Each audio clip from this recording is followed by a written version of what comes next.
The topic which I am going to start today is called mutual funds. Okay, it is the easiest chapter in the whole of your curriculum. लेकिन एक दो सम ऐसे कुछ हैं जो शायद अगर एग्जाम में आएंगे और आपने अगर प्रैक्टिस नहीं किया है तो आपको दिक्कत होगी.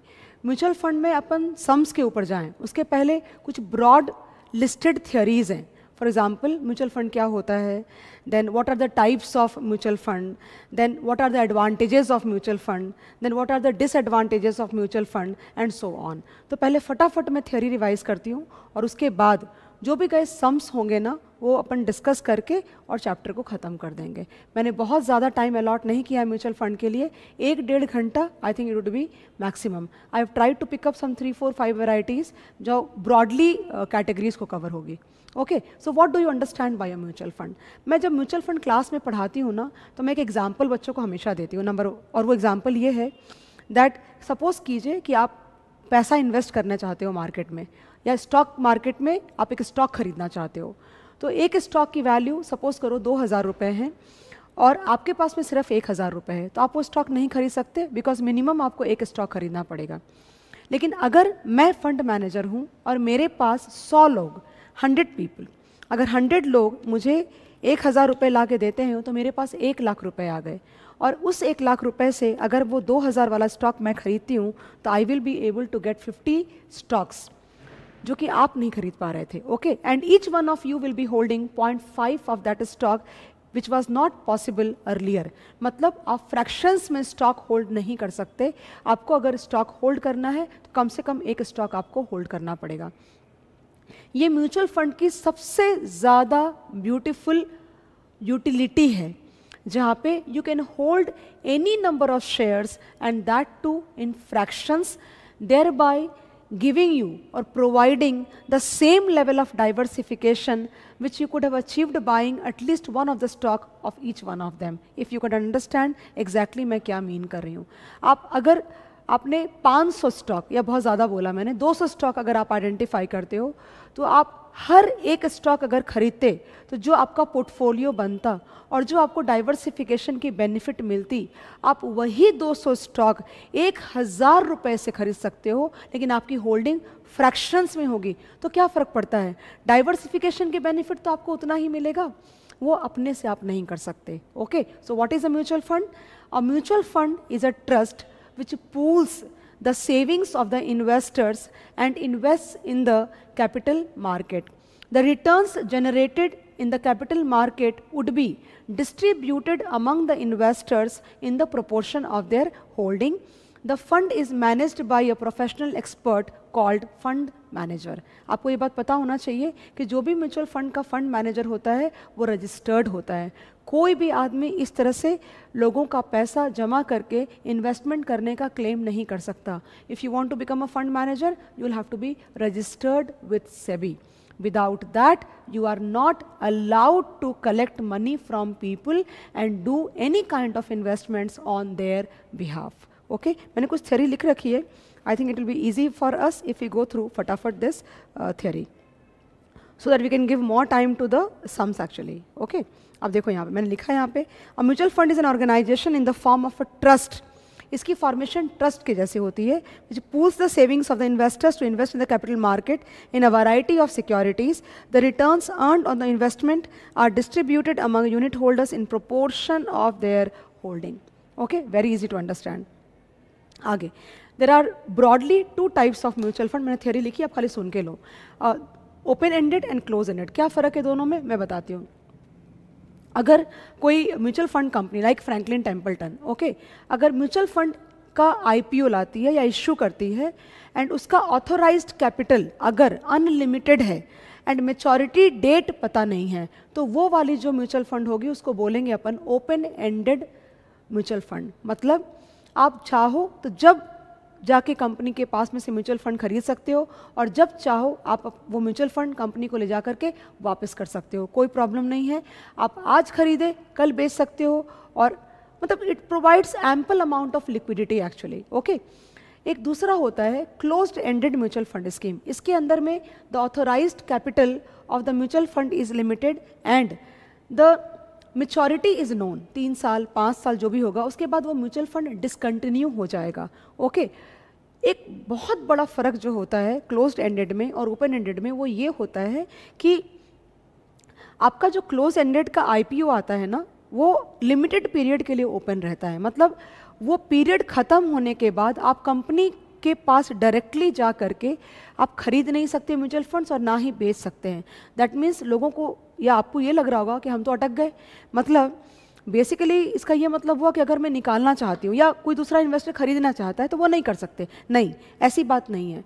अगर आप चाहो तो आप ये कर सकते हो, क्योंकि क्लोज्ड एंडेड म्यूचुअल फंड की जो स्कीम्स होती हैं उसको स्टॉक मार्केट में लिस्ट करा दिया जाता है in order to provide liquidity to the investors basically. Okay, that is a broad difference between open ended scheme and closed ended scheme. Open-ended scheme provide continuous liquidity to the investors, and that is why we do not need to list them in the stock market or the secondary market, unlike closed-ended scheme. Okay? Advantages, ये बहुत simple है. High returns because it is managed by a professional expert. Then economies of scale, like अगर आप थोड़े पैसों पे stocks पे investment करोगे तो जो ब्रोकरेज आपकी जाएगी, और करोड़ों रुपए के अगर स्टॉक्स, वही सेम स्टॉक अगर बाय होता है या सेल होता है तो जो ब्रोकरेज जाएगा उसको उसमें बहुत फ़र्क होगा. आपको मैं बता दूं, इंस्टीट्यूशंस के लिए ब्रोकरेज की रेट बहुत कम होती है because they provide huge amount of volume. तो अगर इन सब चीज़ों के कॉस्ट कम होंगे तो ऑब्वियस सी बात है we are achieving economies of scale. Then tax benefits. There are many mutual funds available in the market which provide tax benefits, or they are allowed under Section 80C for the deduction of income tax. Okay? तो Canara रिबेको mutual fund एक है growth scheme जैसे जिसमें मैंने डाला था पैसा, and it gave me good amount of returns actually. Tax benefits, expert advice. We are not good at everything guys. For example, अगर मैं पढ़ा सकती हूँ, मैं घर भी देख सकती हूँ, मैं इंटीरियर डिज़ाइनिंग भी कर सकती हूँ, मैं सब कुछ कर सकती हूँ, बट सब कुछ उतनी कैपेबिलिटी या कॉम्पिटेंस के साथ नहीं कर सकती. कोई एक काम को इंसान बहुत अच्छे से कर सकता है जिसमें हमारी एक्सपर्टीज होती है. तो leave the job to the expert. Synergy benefits. आप जब म्यूचुअल फंड में पैसा डालते हो तो जितने स्टॉक्स वो बाय कर सकते हैं उतने स्टॉक्स हम नहीं बाय कर पाएंगे, बिकॉज ना तो हमारे पास में बैंडविथ है आइडेंटिफाई करने का, और ना हमारे पास में इतने रिसोर्सेज हैं. तो इतने सारे स्टॉक्स को जब आप एक साथ में बाय करते हो तो आपको बहुत तरह की सिनर्जी बेनिफिट्स मिलेगी, like benefit of diversification which is not possible to achieve on our own because there is a limit to the number of securities which we can buy, and there is a limit to the amount of investment that we can do. A mutual fund has got a huge amount of resources and good amount of expertise in terms of the market knowledge, and that is why they can do a better job than us, thereby leading to synergy benefits. Okay? एक और है disadvantages. ये वो वाली theory है जो exam में पूछ सकते हैं. तो डिसएडवांटेजेस वापस से हाई कॉस्ट आ गया. क्यों?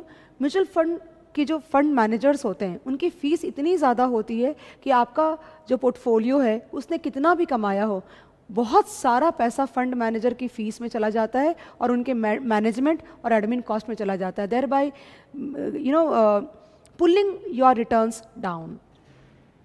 Over diversification, this is a very good concept. कभी कभी क्या होता है कि हमेशा diversification is not like suggested. Why? आप ज़रूरत से ज़्यादा डाइवर्सिफाई करोगे ना, मतलब ज़रूरत से ज़्यादा आप स्टॉक्स खरीद लिया और या ज़रूरत से ज़्यादा आप रिस्क को किल करोगे तो क्या होगा पता है आपको? आपके रिटर्न्स बहुत कम हो जाएंगे. And that is what is a problem of a mutual fund. वो इतने सारे स्टॉक्स में पैसे डालते हैं. तो मेरे कहने का एक मतलब और भी था, जो चीज़ म्यूचुअल फंड की अच्छाई है वही चीज़ उसकी खराबी बन जाएगी. ओके? तो ओवर डाइवर्सिफिकेशन ये भी बहुत इंपॉर्टेंट पॉइंट है. मैनिपुलेशन ऑफ फंड्स, ये क्या है गाइस? बेसिकली क्या होता है कि बहुत सारी जो कंपनीज होती हैं अगर सेबी ध्यान ना दें तो you can not imagine the kind of manipulation that can happen with the money of the people. Actually इनके बहुत सारे डमी कंपनीज होती हैं. ओके? तो डमी कंपनीज में पैसा डाइवर्ट कर देते हैं and they collect money from the people and they use for other purposes. Okay? तो हमें म्यूचुअल फंड से 10%, 15%, 20% रिटर्न मिलता है. मुझे नहीं लगता कि वो इतना कम कमाते हैं. इतना तो हम भी without having too much of knowledge कमा लेते हैं. They actually earn much more, but the point still remains कि वो हमें पास करेंगे कि नहीं करेंगे. Okay? Now disturbance of tax planning. अब क्या होता है कि जो भी टैक्स पेयर होता है या जो भी इन्वेस्टर होता है वो अपने टैक्स के ब्रिंज पे चल रहा होता है, थ्रेशोल्ड पे, मतलब मैक्सिमम लिमिट पे चल रहा होता है। अचानक से म्यूचुअल फंड ने कोई डिविडेंड दे दिया, अचानक से कोई इनकम दे दी, तो आपकी जो स्लैब है वही पूरी बदल जाती है। So it can also lead to disturbance of the tax planning, and that is what I have written. An unexpected small income from a mutual fund can change the tax bracket of an investor, thereby spoiling the tax planning. Okay, this is also very important. Again, जैसे मैंने merger में आपको बोला, आप randomly बहुत सारी theory मत याद करना, गिन के 4-4, 5-5 पॉइंट्स आप याद करो ताकि एग्जाम में कम से कम आपको याद तो आए। बहुत सारे एक साथ कर लोगे तो एक भी याद नहीं आएगा। म्यूचुअल फंड के चैप्टर में दो टॉपिक बहुत इंपॉर्टेंट है, calculation of NAV and computation of returns. तो व्हाट इज अ एनएवी? आपने कभी भी अगर किसी कंपनी की लिक्विडेशन वैल्यू निकाली होगी, for example value of all assets less liabilities divide by number of shares, same is NAV in case of a mutual fund. लेकिन इन केस ऑफ कंपनीज, आप जब कंपनी लिक्विडेट होने वाली होती है या फिर इन केस आप कभी निकालना चाहो तो निकालते हो, लेकिन म्यूचुअल फंड के केस में एनएवी डेली कैलकुलेट किया जाता है। What is NAV? Market value of all the assets of the mutual fund, where What are the assets of a mutual fund? The stocks it holds. तो क्या होता है कि मार्केट डेली चेंज होता है आपका, राइट? तो अगर मार्केट डेली चेंज होता है तो आपके शेयर्स की वैल्यू भी डेली चेंज होती है। तो market value of all assets less liabilities divide by number of units. What are number of units? Number of units are those units which have been issued by a mutual fund to the investors in lieu of their investment. So NAV can be also called as a calling card of the company. It is measured in terms of per unit and it is calculated daily. Okay? Return calculate करने के लिए ये NAV हुआ. It's a very इस पे sums बहुत आएंगे आपको. Now, computation of the return of a mutual fund. तो रिटर्न का फॉर्मूला आपको पता है, HPR का फॉर्मूला आपको पता है ना, आपने पोर्टफोलियो में पढ़ा होगा, राइट? तो dividend plus P1 minus P0 by P0 into 100, ये नॉर्मल HPR या होल्डिंग पीरियड रिटर्न का फॉर्मूला होता है। नाउ इसमें एक चीज़ और ऐड हो रहा है और वो है कैपिटल गेन्स पर यूनिट, डिविडेंड पर यूनिट और NAV1 माइनस NAV0। NAV0 पे आप बाय करोगे, NAV1 पे आप या तो सेल करोगे, अगर सेल नहीं किया है तो वो आपकी क्लोजिंग प्राइस हो गई। तो लेकिन कैपिटल गेन्स पर यूनिट क्या है? गाइस क्या होता है, जब फंड मैनेजर बहुत सारे स्टॉक्स में इन्वेस्ट करता है और कभी कभार अगर उन स्टॉक्स पे अगर फंड मैनेजर को बहुत ज़्यादा कैपिटल गेन आया या बहुत अच्छे रिटर्न्स अचीव हुए, then the fund manager would want to like distribute or share that part of the capital gain with the unit holders. Okay, तो मैं क्या बोलना चाह रही हूँ कि कैपिटल गेन्स पर यूनिट बाय डिफॉल्ट रियलाइज्ड है क्योंकि मिल चुका है इन्वेस्टर को, लेकिन NAV1 minus NAV0 can be realised, can also be non realised. मतलब ओपनिंग माइनस क्लोजिंग रियलाइज्ड भी हो सकता है, आप ऑलरेडी बेच चुके हो, अगर आपने नहीं बेचा है तो भी साल में कम से कम एक बार तो आप अपने रिटर्न्स कैलकुलेट करोगे। तो please be very informed on that part that what is the difference between capital gain per unit and NAV1 minus NAV0। I hope you got it guys, it is simple. अगर कोई doubt है तो can always ask me कि ma'am ये नहीं समझा है, right? Now आपको मैं एक सम करा रही हूँ यहाँ पे, और सम है A has invested in 3 mutual fund schemes as per details. It's a very popular sum actually. As per details below. इस सम के अंदर में इन्होंने दिया हुआ है 3 म्यूचुअल फंड के बारे में इन्होंने दिया है, MFA, MFB, MFC। उन्होंने अमाउंट ऑफ इन्वेस्टमेंट दिया है 50,000, एंट्री डेट की NAV मतलब NAV0 दिया हुआ है, टोटल डिविडेंड दिया हुआ है एंड क्लोजिंग NAV दिया, दैट्स NAV1। दिक्कत हमें इसके बारे में है, क्यों कि हमें NAV1 और NAV0 पर यूनिट दिया हुआ है लेकिन हमें डिविडेंड टोटल दिया हुआ है।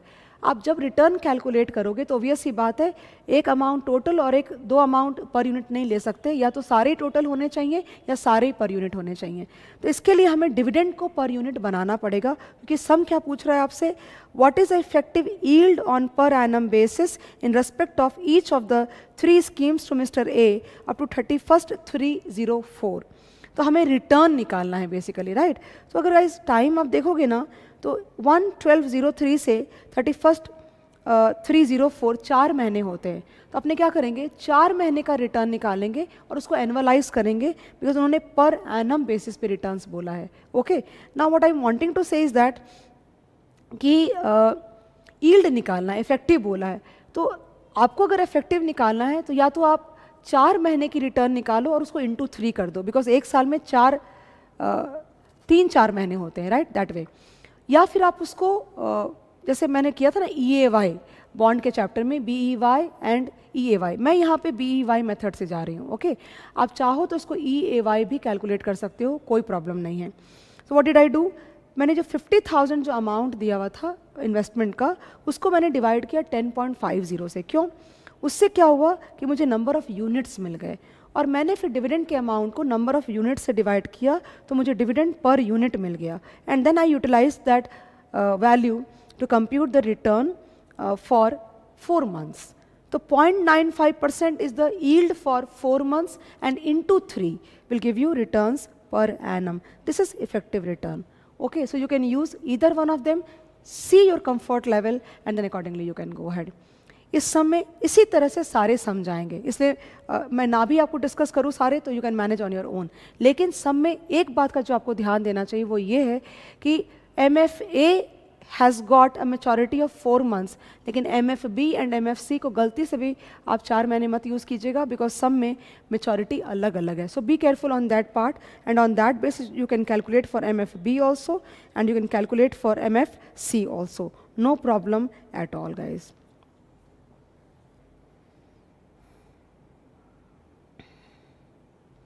एक और सम करते हैं, okay. Sun Moon mutual fund sponsored open-ended equity oriented scheme Chanakya Opportunity Fund. There were 3 plans: A, dividend reinvestment plan; B, bonus plan; and C, growth plan. At the time of initial offer on 1/4/1995, Mr. Anand, Mr. Charu and Mr. Bachchan, 3 investors invested 1 lakh each and chose B, C and A plan respectively. सब में मैं आगे बढ़ूँ उसके पहले आपको बताऊँ कि ये plans हैं क्या। Now guys, पता है क्या आपको, mutual funds provide a lot of flexibility in terms of the schemes that you want to follow. For example, one scheme could be dividend reinvestment plan, or the other scheme could be bonus plan, other could be monthly income plan, then it can be growth plan. क्या फ़र्क है वो आप सुनो। इसमें क्या होता है कि आप एक म्यूचुअल फंड में पैसा लगा रहे हो, आपको या 4 लोग हैं या 3 लोग हैं, तो अलग अलग स्कीम्स में उन्होंने सब्सक्राइब किया हुआ है।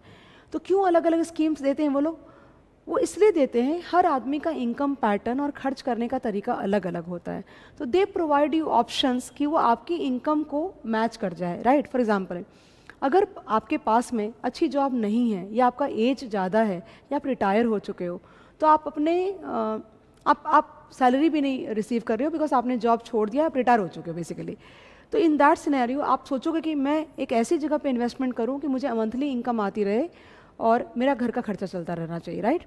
अगर आपके पास में अच्छी जॉब है तो आप क्यों इन्वेस्टमेंट से पैसा निकाल करके खर्च करोगे ना, आप अपनी सैलरी से अपने रिक्वायरमेंट्स मीट करोगे, और जो पैसे आपके आएंगे डिविडेंड्स के तौर पे उसको आप री इन्वेस्ट करोगे। मतलब आप म्यूचुअल फंड को बोलोगे कि जो भी पैसे आप डिविडेंड दोगे वो पैसे मेरे उस दिन के NAV पे आप री इन्वेस्ट करके मुझे और यूनिट्स बाय कर दो, ओके। सिमिलरली अगर ग्रोथ बोनस प्लान होगा तो आप क्या बोलोगे, वो जो पैसे आप मुझे देने वाले थे उससे मुझे बोनस यूनिट्स इश्यू कर दो, मुझे पैसे नहीं चाहिए। ग्रोथ प्लान में क्या होता है कि वो जो पैसे आने वाले थे इनकम, उसको NAV में ही एडजस्ट कर सकते हैं। अगर आप मुझसे पूछोगे ना, on the basis of my knowledge in about all these things, is that उनको देना, वो सपोज करो अमाउंट 100 रुपया देना है एज अ डिविडेंड आपको, तो वो देंगे आपको 100 रुपया ही, पैकेजिंग और रीपैकेजिंग का फ़र्क आएगा और कुछ भी नहीं है इसके अंदर में। ऐसा नहीं है किसी एक को ज़्यादा देंगे किसी एक को कम देंगे, ऐसा नहीं है, only the packaging part, and that is why the returns will vary very very minute 1-2% here and there from each, natural सी बात है ना, वो थोड़ा थोड़ा फ़र्क आएगा उसके बीच में, बाकी कोई फ़र्क नहीं है। ऐसा नहीं कि वो अच्छा है वो ख़राब है, आप अपनी रिक्वायरमेंट्स के हिसाब से म्यूचुअल फंड की जो भी स्कीम आप चूज़ करोगे, आपके इनकम पैटर्न को आपके मैच करना चाहिए, आपकी रिक्वायरमेंट्स को फुलफिल होना चाहिए। आप कोई भी इन्वेस्टमेंट करते हो रैंडम नहीं करना चाहिए, आप अपना माइलस्टोन्स बनाओ, अपने को 1 साल के बाद कितने पैसे लगेंगे या हर महीने कितने पैसे चाहिए एंड ऑल दैट। वो प्रोफाइलिंग करने के बाद अगर आप इन्वेस्टमेंट करोगे तो आपको इन्वेस्टमेंट्स बीच में तोड़नी नहीं पड़ेगी। आप इन्वेस्टमेंट जब बीच में तोड़ते हो ना तो आपके रिटर्न्स बहुत कम हो जाते हैं। And I am sure all of you know that कि अगर आपने 5 साल का फिक्स डिपॉजिट किया है, अगर आप बीच में फिक्स डिपॉजिट को तोड़ोगे तो आपके रिटर्न्स खत्म हो जाते हैं, राइट? एग्जैक्टली सेम चीज़ बात कर रही हूँ मैं। ओके तो अपने को ये दिखाना है इसके अंदर में, ये सब अपने को दिया है, 3 लोग हैं, तीनों ने अलग अलग स्कीम को सब्सक्राइब किया है, तो अकॉर्डिंगली तीनों का हिसाब लास्ट में जाकर के अलग अलग होगा, मेथड एक ही होगा। अपने को ये बताना है कि तीनों में से किसने ज़्यादा रिटर्न दिया। तो पहला आएगा dividend reinvestment plan, then आएगा ग्रोथ प्लान, एंड एक और है bonus plan. Late us see how it works. लेकिन सम में आगे बढ़ने के पहले एक पॉइंट में जो बोल रही हूँ आप नोट करना। अगर सम में फॉर एग्जांपल लिखा है ना, Sun Moon mutual fund sponsored open ended equity और oriented scheme Chanakya opportunity fund, and there were 3 plans, A dividend reinvestment plan, B bonus plan and C growth plan. At the time of initial, ये word is very important. You know why? I'll tell you why. Okay. और सम में उन्होंने dividend की history दे रखी है।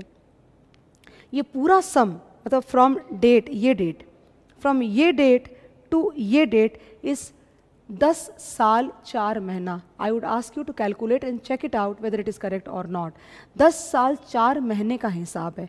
तीनों लोगों ने 1-1 लाख रुपया तीनों डिफरेंट स्कीम्स में लगाया। हमको ये बताना है कि तीनों में से किसने ज़्यादा रिटर्न कमाई। ओके दिक्कत क्या आ रही है सम के अंदर में कि उन्होंने सम के अंदर में स्टार्ट में आपको ने 1 लाख रुपया दिया, बट किस प्राइस पे या किस एनएवी पे पैसे गए वो नहीं बोला है सम के अंदर में। क्योंकि अगर वो नहीं बोला है तो नंबर ऑफ यूनिट्स किससे शुरू होगा सम वो पता नहीं चलेगा।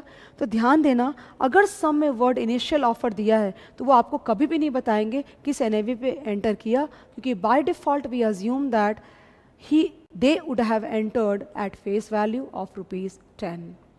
ये ध्यान देना। मैंने एक और सम देखा है आरटीपी में, सेम सम है बिल्कुल, वहाँ पे उन्होंने इनिशियल ऑफर वर्ड यूज़ नहीं किया, मतलब इन्वेस्टर्स म्यूचुअल फंड चालू होने के बाद बीच में घुस रहे हैं। तो अगर वो बीच में घुस रहे हैं तो वहाँ पे 10 रुपया नहीं चलेगा, वहाँ पे किस एनएवी पे एंटर किया वो मेंशन करना पड़ेगा, और उन्होंने मेंशन किया है। तो be careful about that part. Okay मैं आगे बढ़ रही हूँ। तो गैस यहाँ पे ये परसेंटेज दिया हुआ है पूरा। तो डिविडेंड री इन्वेस्टमेंट प्लान का डिविडेंड परसेंटेज दिया हुआ है। Dividend percentage will always be applied on face value. Okay. Then bonus plan, और ये dividend reinvestment plan के लिए applicable NAV होगा, ये bonus plan के लिए होगा, और ये growth plan के लिए होगा, right? लिखा है on 31st July all 3 investors redeemed all the balance units. Calculate the annual rate of return of each of the investors. Long-term capital gains is exempt from income tax, and short-term capital gain is subject to 10% income tax. Short-term tax दिया हुआ है 10% का, STT 0.2%, and बोला ignore the education cess. तो कैसे पूरा एक schedule बनाते हैं। आगे मैं बढ़ रही हूँ, एक पॉइंट जस्ट आपको एक पॉइंट और बोलना चाह रही थी, और वो ये है दैट कि आप कोशिश ये करना कि आप फॉर्मेट याद कर लो। ये जो फॉर्मेट मैंने बनाया है इसमें सम के अंदर में, ये फॉर्मेट वही फॉर्मेट है जब मैं म्यूचुअल फंड में इन्वेस्ट करती हूँ तो जो मेरे घर पे स्टेटमेंट आता है ना वो इसी फॉर्मेट में आता है। अगर आपको फॉर्मेट याद नहीं होगा तो सम करने में आपको बहुत ज़्यादा दिक्कत होगी। तो आपको ध्यान देना है कि फॉर्मेट और उसकी हेडिंग्स प्रॉपरली याद करके जाओ, वरना आप सोचोगे कि सम क्लास में बना, यहाँ नहीं बन रहा है। ओके तो मैं आगे बढ़ रही हूँ। यहाँ पे मैंने डेट लिया है 1 से। हमेशा ये वाले सम्स आप 0 डेट से चालू करना, 0 डेट से, सेकेंड डेट से नहीं। ओके तो यहाँ पे मैंने NAV 10 अज्यूम किया है, बिकॉज दिया हुआ नहीं था तो मैंने सोचा इनिशियल ऑफर पे 10 रुपया होना चाहिए। फिर डिविडेंड या इन्वेस्टमेंट, यहाँ पे अमाउंट अपने, तो यहाँ पे इन्वेस्टमेंट मतलब 1/4/1995 को 1 लाख रुपए इन्वेस्ट हो रहे हैं at the rate of 10 rupees. Okay तो आपको कितने मिलेंगे? 10,000। कैसे चलना चाहिए guys? 1 lakh divided by 10 will give you 10,000 units, cumulative units 10,000। Dividend reinvestment plan में आपका डिविडेंड जब भी आएगा उस दिन की NAV के हिसाब से वो डिविडेंड री इन्वेस्ट होगा और वो आपके एग्जिस्टिंग नंबर ऑफ यूनिट्स में ऐड हो जाएगा। ओके अगले डेट को NAV थी 30.70 की, और उन्होंने डिविडेंड देखो आप कितने का दिया है, डिविडेंड दिया है 20% का। Okay 20% will be applied on face value. Face value मैंने यहाँ पे एक वर्किंग नोट भी बनाया है, look at here. Since opening NAV is not provided we assume it to be equal to the face value on IPO, point number 1, ये बहुत important है, and which is equal to ₹10. Dividend is 20% and it will be always applied on face value of 10. ये आया ₹2. First date को आपके पास में 10,000 unit है, 10,000 पे ₹2 का मतलब हुआ 20,000 रुपये. ओके, और यही 20,000 रुपये यहाँ पे आया है. वो 20,000 रुपया will be reinvested at the rate of 30.7, thereby giving you 651.47 number of units. Always remember, mutual fund units will be held in decimals. They would be never rounded off. Okay, round off करेंगे तो सबका मिलके पता नहीं कितने units हो जाएंगे, तो वो decimals में जाएगा, और decimals को ज़्यादा round off आप मत करना.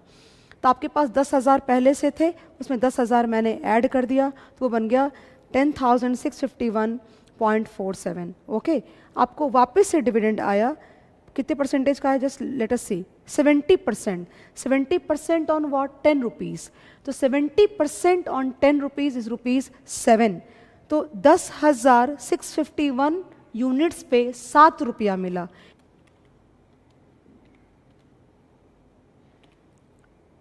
On 31/3/2000, the NAV is 58.40 and the amount of dividend would be, guys, ये जो अमाउंट है ना आपका, ये जो अमाउंट है, इस अमाउंट में डिविडेंड का अमाउंट मल्टीप्लाई होगा. तो मैं अगर क्वेश्चन देखूं तो वहाँ दिख रहा है 70%, मतलब ₹7 per unit, because 70% would be applied on face value. तो अगर इफ़ आई राइट 10,651.47 into 7, तो आई गेट 74,560.29. ओके, और ये री इन्वेस्ट होगा 58.4 पे, तो मुझे मिलेगा 1276.71, और वो पहले दिन वाला में ऐड होगा, मतलब 1276.72 प्लस 10,651.47. तो मेरे पास में क्लोजिंग यूनिट्स आ रही है 11,928.188. अगले डेट को जाते हैं, वहाँ पे NAV चल रही है 42.18 की, और उस दिन डिविडेंड आया है ₹4 का, 40% on 10 rupees.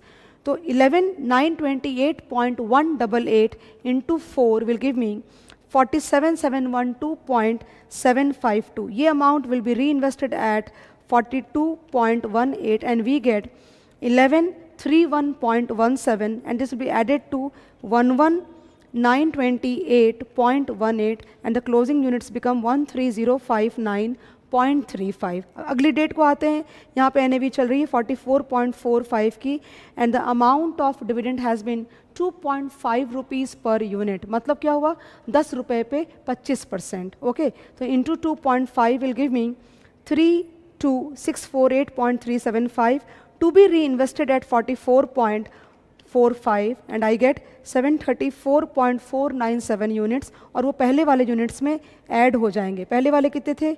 13,059.35 and I get 13,793.85, ये वाला अमाउंट, राइट. अब ये यूनिट्स पे मुझे मिलेगा फिर से ₹4 का डिविडेंड ऑन 24/3/2005. ध्यान रखना कि जो भी डेट को डिविडेंड नहीं दिया है, मैंने वो डेट इग्नोर कर दी, कोई मतलब नहीं है लेकर के. ओके, तो अगर मैं इंटू 4 करती हूँ तो मेरे को अमाउंट आता है 55,175.39.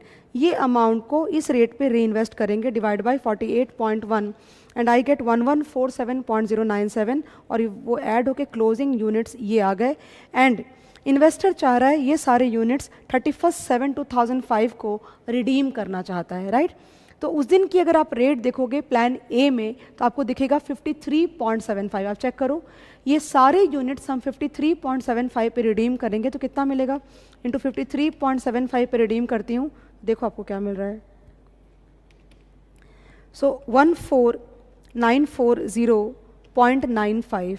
If I do that I get into 53.75 8030. देखो यहाँ पे मैंने ये लिखा है ना, सेल प्रोसीड्स, ये निकाला है on 31st of July 2005 minus STT at the rate of 0.2%.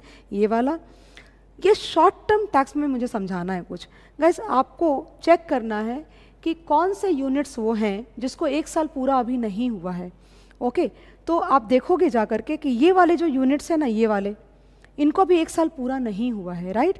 और आपने एक्वायर किस रेट पे किया था? आपने एक्वायर किया था 48.10 की रेट पे, राइट। और आप बेच कितने पे रहे हो? आप बेच रहे हो 53.75 है। लेकिन जब आपने बेचा तो 1147.097 पे आपको 53.75 पूरा थोड़ी ना मिला है, आपको 53.75 में से एसटीटी काट के मिला है। मतलब आपको क्या मिला? 53.75 माइनस 0.2% मिला, राइट। तो आपको काट के पैसे मिले हैं, तो आपको ऑब्वियस ही बात है कि वो माइनस करना पड़ेगा, because tax would be applied on net realised amount. जो मेरे हाथ में आया है वो टैक्सेबल होगा, राइट। इसलिए मैंने यहाँ पे 0.2% लगाया है, minus the acquisition cost of 1147.10 units and on that we have applied 10%। इन सब को आप माइनस करोगे तो आपको total amount of investment redeemed आएगा। अगर 8 लाख को आप 1 लाख से माइनस करके रिटर्न्स निकालोगे तो आपको 10 साल और 4 महीने का रिटर्न आएगा, जो कि ये वाला है। 10 साल 4 महीने का रिटर्न है 700.834%, और उसको आप 10.33 ईयर्स, क्यों 10.33? बिकॉज 10 साल एंड 4 महीना is equivalent to 0.33 years, okay? Then you get a return of 67.84% per annum. I don't think it is very difficult, guys, but आप करके जाओ। अभी तो पेपर में आया था, अभी of late only I think it was asked, and जब भी आएगा तो 8 मार्क्स के लिए, सो इजी मार्क्स एक्चुअली, इससे ज़्यादा इसी कुछ नहीं हो सकता। एक और करते हैं, plan B, that is bonus plan. यहाँ पे एनएवी से कोई मतलब नहीं होगा। Bonuses are rather given on the basis of your prior holding, right.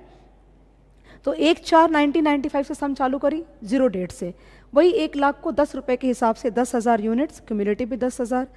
फिर 31/3/2000 को इन्होंने बोनस इशू किया 5:4 का। मतलब आपके पास अगर 4 है तो आपको 5 मिलेंगे। तो 10,000 इंटू 5 डिवाइड बाई 4 करोगे तो 12,500 यूनिट आपको मिले, और ये जुड़ गए। वापस इन्होंने 1/3 दिया, तो 22,500 इंटू 1 डिवाइड बाई 3 करोगे तो 7,500 आएगा, और वो भी यहाँ पे जुड़ गया। वापस से 1:4 का दिया, और आपके पास में ये यूनिट्स हो गए। सेम तरीके से आप कैलकुलेशन करके सेल प्रोसीड्स निकालोगे, एसटीटी निकालोगे। यूजुअली हम ये बोलते हैं कि the acquisition cost of a bonus is 0, but मैं नहीं मानती म्यूचुअल फंड में the acquisition cost is 0, because वो पैसे तो मेरे ही है ना अल्टीमेटली। मैं अगर मतलब बेसिकली अगर वो मैं बोनस यूनिट्स नहीं लेती तो मैं कैश लेती या कुछ और लेती, राइट।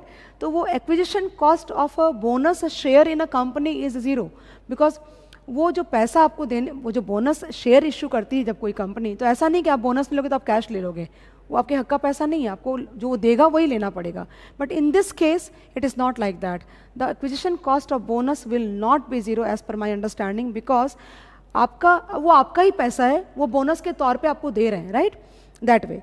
तो इसलिए मैंने तो 0 नहीं लिया है, इसलिए 22.98.2% ये बेचने की प्राइस है, ओके। ओएसटीटी काट के, और जिस डेट को ये 7,500 है ना, ये वाला, इसको 1 साल पूरा नहीं हुआ है, इसको टैक्स लगेगा।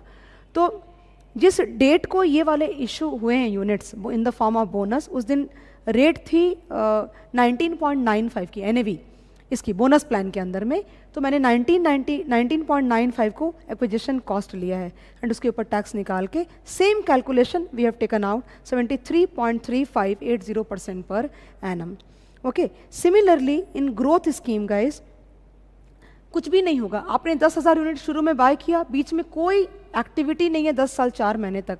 जो भी बीच में ये पैसे दे रहे थे इन डिविडेंड री इन्वेस्टमेंट एंड बोनस, वो सारा पैसा ये एनएवी में एडजस्ट कर रहे हैं। देखो आपको समझ जाएगा, देखो ना 8 ये आया ना, आप एनएवी को देखो ना, एनएवी खुद ही आपको 8 लाख के लगभग आंसर दे रही है, राइट। यहाँ पे सिर्फ एसटीटी कटेगा, टैक्स नहीं आएगा शॉर्ट टर्म का, और सेम तरीके से आप रिटर्न निकालोगे तो आपको रिटर्न आएगा 69.61। On the basis of the calculation, I think best yield has been provided by the bonus plan. I mean, there is nothing like very complicated, but yeah, you have to write and practice. That's very important for you. Okay. Next question, question number 3, computation of NAV. Okay, now, based on following information, determine the NAV of a regular income scheme on per unit basis. ये सम मैंने इसलिए लिया because ये सम काफ़ी ज़्यादा popular है, काफ़ी ज़्यादा पूछते हैं, और एडजस्टमेंट्स भी काफ़ी ज़्यादा बताते हैं, right.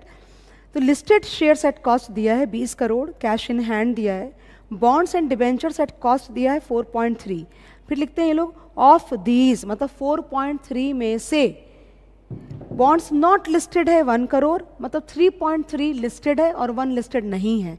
Okay, other fixed interest securities at cost 4.5 crore, dividend accrued दिया हुआ है 0.8, अमाउंट पेबल ऑन शेयर्स, ये लाइबिलिटीज हैं, expenditure accrued, number of units, current realisable value of fixed income securities of face value of 100। मतलब इसका मतलब क्या समझ रही हूँ मैं, ऊपर दिया था ना ये वाला डेटा, ये वाला डेटा, ये वाला डेटा, तो बोला 4.5 करोड़। तो क्या मैं ये समझूं कि जब मैंने पैसे लगाए 4.5 करोड़ तो उस समय वैल्यू चल रही थी 100 और अब हो गई है 106.5, if at all we need to mark to market. फिर लिखा हुआ है द लिस्टेड शेयर्स से परचेज व्हेन इंडेक्स वाज 1000। ये लोग क्या बोल रहे हैं कि जब शेयर्स हमने बाय किए ना तो उस समय इंडेक्स 1000 पे था, लेकिन अब इंडेक्स 2300 पे है। तो आपने पैसे कितने लगाए थे, 20 करोड़, तो 20 करोड़ डिवाइड बाई 1000 इंटू 2300 करेंगे तो मार्क टू मार्केट आ जाएगा। एक और डेटा दिया है, value of listed bonds and debentures at NAV date 8 crore. इसका क्या मतलब हुआ, ये वाला याद करो आप, ये वाला पार्ट, 4.3 में से 1 नॉन लिस्टेड था, 3.3 लिस्टेड था, वो जो 3.3 लिस्टेड था उसकी अब वैल्यू हो गई है 8 करोड़। कैसे ये पूरा डेटा यूज़ करके हमें निकालना पड़ेगा basically NAV of the fund. Okay, which is not very difficult, but मैं क्या बताना क्या चाह रही थी, एक यहाँ पे लाइन लिख रखी है, there has been a diminution of 20% in the unlisted bonds and debentures. वो जो 1 CR था ना वो 20% से कम हो गया है। एंड अदर फिक्स्ड इंटरेस्ट, ये line for me is very very important. Why, इस सिक्योरिटी के बारे में 3 बार डेटा दिया है। पहला दिया कि भाई हमने इतना लगाया, कितना लगाया, वेयर इज़ दैट, 4.5 करोड़ लगाया हमने, राइट 4.5 करोड़ लगाने के बाद बोला कि हमने 100 पे लगाया था, उसकी वैल्यू ऑफ 106.5 हो गई।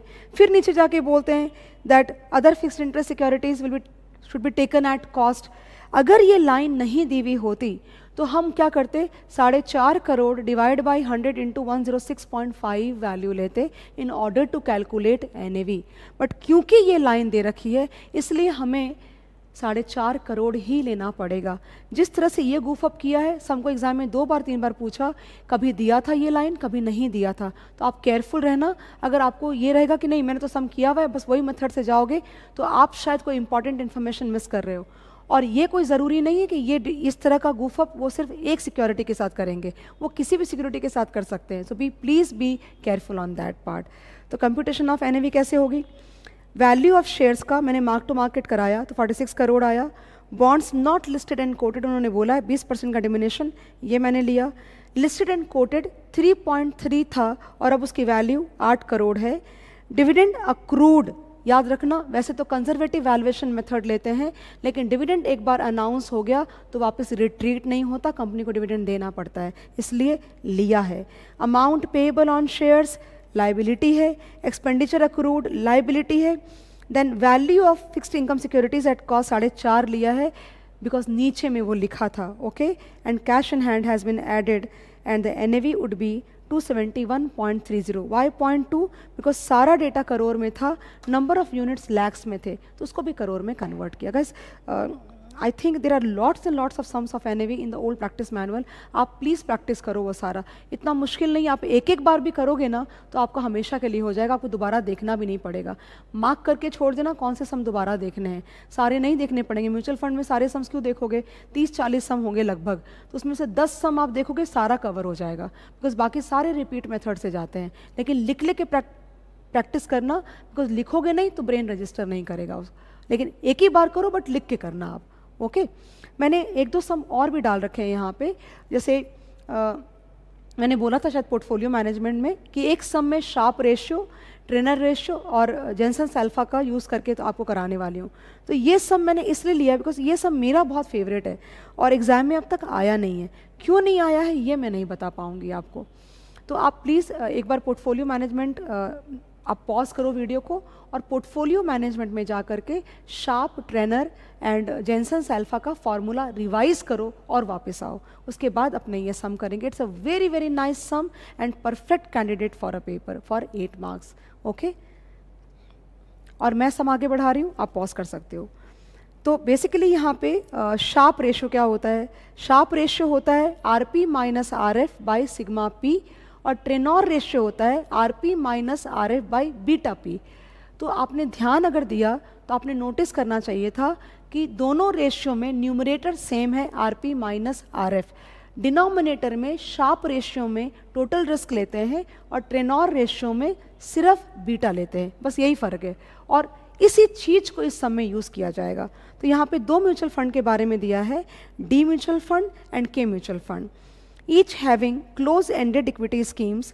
NAV as on 31/12/2014 of equity schemes of D, NAV दिया हुआ है 70.71, consisting of 90% equity, 99% equity and remaining cash, and that of K का 62.5 is a NAV, जिसमें 96% इक्विटी है और बाकी कैश है। ओके, इन्होंने क्या बोला? शार्प रेशियो दिया हुआ है डी का और के का, ट्रेनॉर रेशियो दिया हुआ है और स्टैंडर्ड डेविएशन भी दोनों के दिए हुए हैं।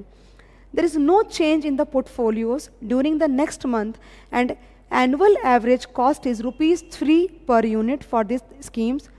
ये annual is very important data.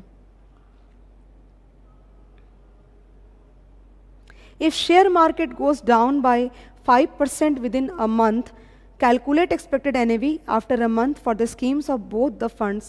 For calculation, consider 12 months in a year and ignore the number of days for particular month. पहले मैं समझाऊंगी पूरा सम आपको। ये सम इन्होंने क्या किया, मैं डी का समझाती हूँ, के का आप खुद से भी कर सकते हो। तो इन्होंने क्या बोला है कि फॉर एग्जाम्पल डी का इन्होंने म्यूचुअल फंड का ओपनिंग वैल्यू दी है, वो कितनी दी है? 70.71। 70.71 में से 99% इक्विटी है और बाकी 1% आपका कैश है। ये लोग सम में क्या बोल रहे हैं कि आप एक महीने के बाद का NAV कैलकुलेट करो, ठीक है। अब एक महीने के बाद का अगर आपको NAV कैलकुलेट करना है तो आपको देखना पड़ेगा कि इक्विटी कंपोनेंट एक महीने में कितने से बदला और कैश में से आपने कुछ खर्च किया या कुछ आया क्या। ओके, तो इक्विटी कंपोनेंट कितने से बदला ये जानने के लिए इन्होंने क्या किया है कि शार्प रेशियो और ट्रेनॉर रेशियो दिया है, ठीक है। तो शार्प रेशियो दिया हुआ है 2 और वो 2 RP minus RF by sigma P, और इन्होंने सिग्मा पी भी दिया है 11.25। तो जब मैं फॉर्मूला सेट करूंगी ना RP minus RF by sigma P equal to 2, तो आपके पास में दो डेटा है, आपके पास में सिग्मा पी का भी डेटा है और आपके पास शार्प रेशियो भी है, राइट। तो आप क्या करोगे कि आप सॉल्व करोगे ना तो आपको RP माइनस RF का फिगर आएगा, डिफरेंस आएगा। ओके, वो RP माइनस RF आप ट्रेनॉर रेशियो के फॉर्मूला में सेट करोगे तो आपको पता है क्या मिलेगा? आपको बीटा मिल जाएगा डी का। तो बीटा जो मिलेगा वो क्या काम आएगा? उससे हमको ये पता चलेगा कि ये डी का मार्केट के साथ में क्या सेंसिटिविटी है, क्या रिलेशनशिप है। क्योंकि मार्केट 5% से नीचे गया है, तो अज्यूम करो कि अगर मार्केट 5% से गया है, और अगर अज्यूम करो, हाँ मुझे नहीं पता क्या आंसर है यहाँ पे, तो अज्यूम करो कि डी का बीटा 2 आता है, मतलब अगर मार्केट 5% से गोज डाउन, नीचे गया, अगर मार्केट 5% से नीचे गया तो डी 10% से गया होगा, क्योंकि रिलेशनशिप डबल की है।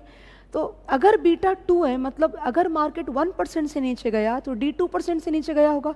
तो सिमिलरली अगर मार्केट 5% से नीचे गया तो D would have gone down by 10%। तो आपको पता चल जाएगा कि इक्विटी की नई वैल्यू एक महीने के एंड पे क्या होगी।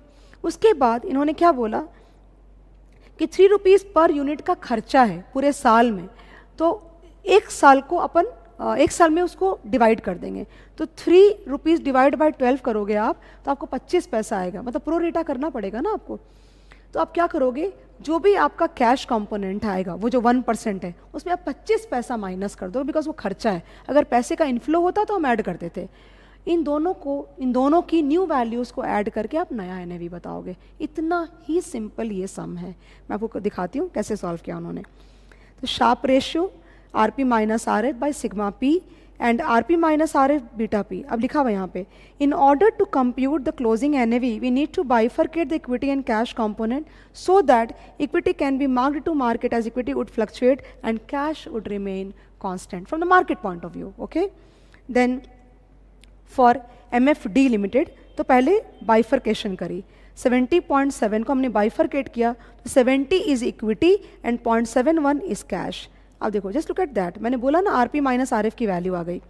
और फिर उसको बिठाया 22.5 जो ये आया था ना, इसको सब्सटीट्यूट किया तो बीटा की वैल्यू आई 1.5। इसका मतलब ये हुआ कि अगर मार्केट आपका 5% से नीचे गया है तो अपना जो इक्विटी कंपोनेंट है 70 रुपये का, वो 5 into 1.5, I think that should be 7.5% से नीचे जाएगा। And that is why 70 minus 70.5% giving you 64.75. Now equity component is this, then cash component ये था, उसे 25 पैसा आपने माइनस किया खर्चे का, और ये आपका आ गया नया NAV फॉर D। बिल्कुल सेम कैलकुलेशन चलेगी K के लिए भी, वो आप खुद से ट्राई कर सकते हो बिल्कुल आराम से, मुझे नहीं लगता कोई दिक्कत होनी चाहिए, और ये आपका इसका आंसर आ गया।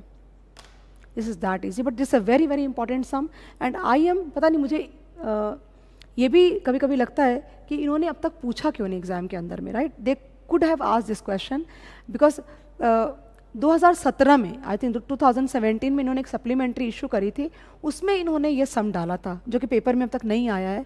सो I am very very optimistic on this sum. आप प्लीज़ लिख के प्रैक्टिस करो, वरना लिखने में फ्लो आप भूल जाओगे। एक लास्ट सम म्यूचुअल फंड में, and then we are done with mutual fund. Guys, when I recorded this batch, मुझे लगा था अंदर से कि शायद बच्चे वही वाले टॉपिक्स देखेंगे, लाइक फॉरेक्स डेरिवेटिव और पोर्टफोलियो ही देखेंगे, म्यूचुअल फंड कौन देखेगा? बिकॉज आई एम अज्यूमिंग कि बच्चों का पढ़ाई लिखाई पूरी पढ़ाई हो चुकी है, तो ऑब्वियस सी बात है you are not interested in revising mutual fund with me, but still since it was a promise of covering the whole of the portion, I thought we should definitely give some time to the mutual fund chapter also, and मैंने अपने best समझ के हिसाब से एक representative सम हमने लिए हैं, राइट? तो एक सम लास्ट कराती हूँ and then we are sorted.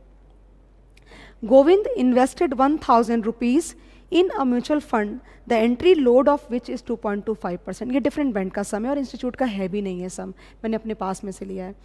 He got 50 units.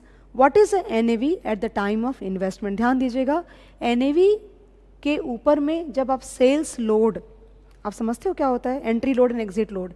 जब आप खरीदते हो तो आपके NAV में वो ऐड होता है, जब आप बेचते हो तो NAV में से माइनस होता है, ये ध्यान दीजिएगा। तो NAV और सेल प्राइस में फ़र्क होता है। Govind invested ₹1000 in mutual fund at an entry load of 2.25%. He got 50 units. मतलब उस बंदे ने 1000 रुपये डिवाइड बाई 50 की प्राइस पे खरीदा 20, लेकिन 20 रुपया इज़ नॉट NAV, 20 रुपया उसकी प्राइस थी एंट्री लोड लगाने के बाद। ओके, तो वो जब आप 2.25% 20 में से हटाओगे तब जाके आपको NAV मिलेगी। I hope you are getting it. The mutual fund charges exit load of 0.50% और 6 महीने का इन्वेस्टमेंट होराइजन है। फिर लिखा हुआ है, if the redemption is done on और आफ्टर 6 months बट ऑन और आफ्टर और before 1 year, what is the annualized return to the investor if he gets his investment redeemed on expiry of 6 months, assuming that NAV at that time was 25 per unit? Actually एक question नहीं है इसमें, 2-3 question है, ध्यान देना। 1000 रुपये का सबसे पहला क्वेश्चन आंसर करते हैं कि NAV क्या है। तो 1000 रुपये का अमाउंट था, एंट्री लोड 2.25% का। सबसे पहले देखते हैं कि किस, मतलब बाय प्राइस क्या है इन्वेस्टर की, मतलब किस प्राइस पे म्यूचुअल फंड ने इन्वेस्टर को बेचा। तो 1000 बाई 50, 20 रुपया पहले ही आ गया। तो आपको ध्यान, NAV plus entry load is equal to what? Purchase price, purchase price, right? तो basically this part has to be removed. तो हाउ, लुक एट दैट। तो 20 इज NAV, 1 प्लस 2.25%, ये निकल गया 19.56। ओके, तो 19.56 इज द NAV जो उन्होंने पूछा था यहाँ पे ना, सब में पूछा है ना, what is the NAV at the time of investment, right? उसके बाद क्या किया है कि समय पूछा return, what is annualised return to the investor if he gets his investment redeemed on expiry of 6 months, assuming that NAV at that time was 25 per unit. Now, NAV जैसे जब आप म्यूचुअल फंड के unit खरीदते हो तो NAV में entry load add करके आपको कॉस्ट दिया जाता है, राइट? सिमिलरली जब आप बेचोगे ना तो NAV में से माइनस करके मिलेगा, सेम लाइक ब्रोकरेज ओनली। तो यहाँ पे क्या किया है मैंने कि क्लोजिंग एनएवी 25 दी है और ये निकाल दिया 0.5%, ये तो आपको मिलेगा नहीं, तो 24.875। आपके पास में 50 यूनिट है, मैंने क्या किया कि 50 यूनिट को आप 24.875 से मैंने मल्टीप्लाई कर दिया, तो मेरे को क्लोजिंग अमाउंट आ गया कि मेरे हाथ में कितना पैसा आया। तो मेरे हाथ में 1243 आया, आपने लगाया कितना था 1000 रुपया, आपने निकाला कितना 1243.75, परसेंटेज रिटर्न निकला 24.375% फॉर 6 महीने, 1 साल के लिए हो जाएगा 48.75%। ये सम थोड़ा बैक कैलकुलेशन का है। इन दिनों मैं ऑब्जर्व कर रही हूँ that institute is asking quite a back calculation sums, खास करके एंट्री एग्जिट लोड वाले, so you be please careful. ये सम को प्लीज़ आप 1 या 2 बार लिख के प्रैक्टिस करना, बिकॉज सम थोड़ा सा अलग है। मैंने अपने पास में से दिया है, ICI का सम ये नहीं है। इस तरह के मेरे पास बहुत सारे सम्स हैं जो मैं शायद यहाँ पे एक मैंने तो भी लिया इसलिए क्योंकि आपको भी मैं एटलीस्ट फील करा पाऊँ कि इस वैरायटी के सम्स भी म्यूचुअल फंड में होते हैं। रेगुलर में काफ़ी सारे कराती हूँ, but again I am bound by time in this batch. Guys, I hope you have liked the video, and I have been really short in mutual fund because I think you would want to focus a lot on the kind of other big chapters also, but mutual funds को भी आप ignore मत करना। आप major varieties मैंने cover करी है। On this understanding you can do the whole chapter actually, and this shouldn't bother you at all. Okay, thank you so much.